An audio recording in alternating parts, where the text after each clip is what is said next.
Okay, so this very short video here is just going to take you through an additional skill that we haven't done in relation to Afghan Sun because I don't think it's likely to come up. But just in case, you can have a look through this. It's very simple. It doesn't take an awful lot to understand. It's possible that it might come up in the paper too on Monday, so you might want to prepare it for that. But if it came up for Afghan Sun, which as I said isn't likely, this is what it might look like. It's called a stock control chart, and this is the graph that shows us how stock comes into the company and how long it takes for that stock to be used, and then how at what appropriate time stock needs to be reordered. So we've got some additional information here. Our additional information tells us that the maximum number of solar panels that AS should have in their distribution warehouse in Afghanistan is 800 units. The import of the completed units from their production facility in country B will take 2 weeks. So it takes 2 weeks from ordering to actually get the new delivery. And they want to maintain a buffer stock of around 100 units in the factory at all times. On average, it takes about 5 weeks to sell the units from the maximum level to the buffer stock level. So let's have a look at a chart for this. Really simple. What I've done is I've drawn out an axis that shows from 0 to 800 because we said that 800 would be our maximum number of solar panel units.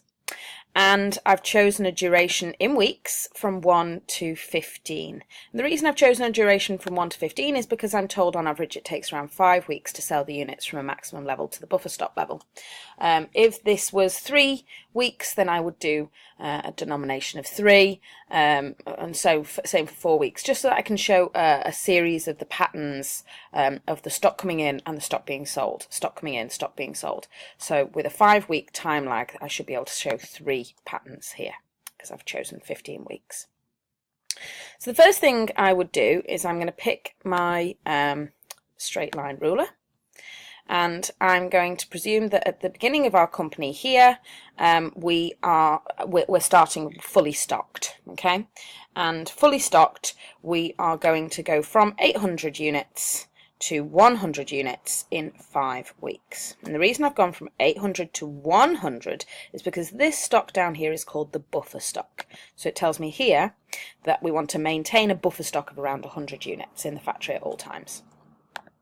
So we've got a buffer stock of 100 units, and then the delivery should have arrived, and when the delivery arrives, it doesn't come up gradually, it all arrives at once. So we go straight back up on the same week to 800, and then 5 weeks later back down to 10, okay, and then 800, and then 5 weeks later back down. So you get this zigzag approach.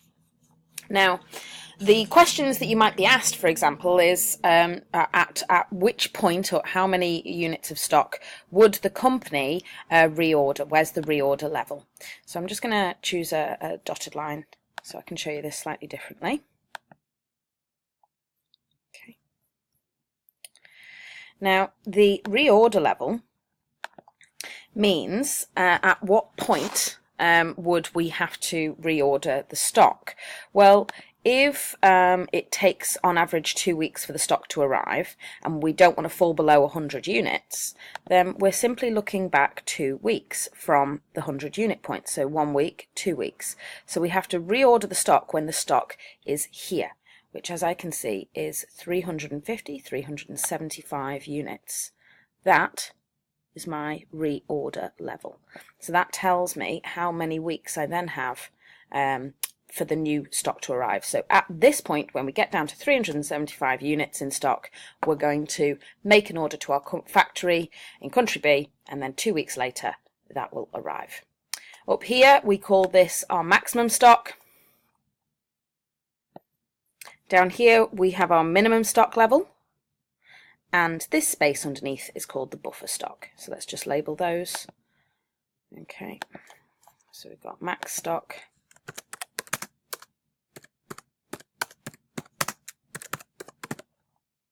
up here,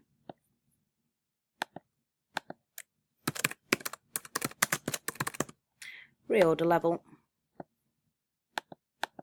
minimum stock, and then this space is the buffer stock.